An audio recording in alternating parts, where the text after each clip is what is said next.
अस्सलामुअलैकुम दोस्तों, मैं हूं नवीद अहमद और आज एक छोटी सी टिप लेके आप दोस्तों की खिदमत में एक बार फिर हाज़िर हुआ हूं। दोस्तों, आपको पता ही है कि बहुत सारे बर्ड्स ऐसे हैं जो कि एग्स को तोड़ देते हैं, जैसा कि मैं आपको दिखाने की कोशिश करता हूं। ये देखें आप, ये थोड़ा सा एग जो है वो टूटा हुआ है और ये अंडा जो है बिल्कुल फर्टाइल है।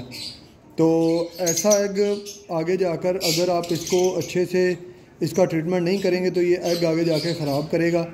तो आपको चाहिए कि जब भी आपका बर्ड एग को तोड़ दे, जैसा कि आपको नज़र आ रहा है ये बिल्कुल फर्टाइल एग है, तोड़ दे, तो आपको चाहिए कि आप ऐसे एग के ऊपर नेल पॉलिश लगा लें या फिर इसके ऊपर आप जो मोमबत्ती की मोम होती है वो लगा के आप बर्ड के नीचे रखें। तो इंशाल्लाह आपका बर्ड जो है इससे बच्चा निकाल लेगा, नहीं तो ये बच्चा नहीं निकल पाएगा और अंडा जो है वो अंदर ही बच्चा इसके डेड हो जाएगा।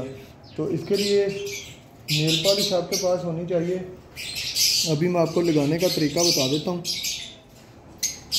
ये देखें दोस्तों,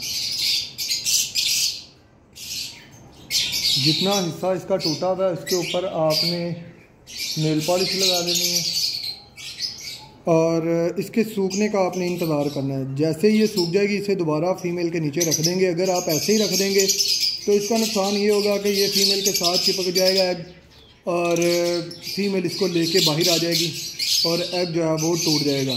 तो इसके खुश्क होने का वेट करना है, उसके बाद आपने इसे फीमेल के नीचे दोबारा रखना है। तो ये बिल्कुल फर्टाइल एग है और माशाल्लाह ये टूटा भी उस जगह से जहाँ पे बच्चे का दिल होता है। तो इसे सुखाएंगे, इसके बाद दोबारा रखेंगे। ये छोटी सी टिप थी, मैंने कहा आप दोस्तों के साथ शेयर करूं ताकि उन दोस्तों का भला हो सके जो कि शौक़ में नए हैं। इसके साथ ही मुझे इजाज़त दें। अल्लाह हाफिज़।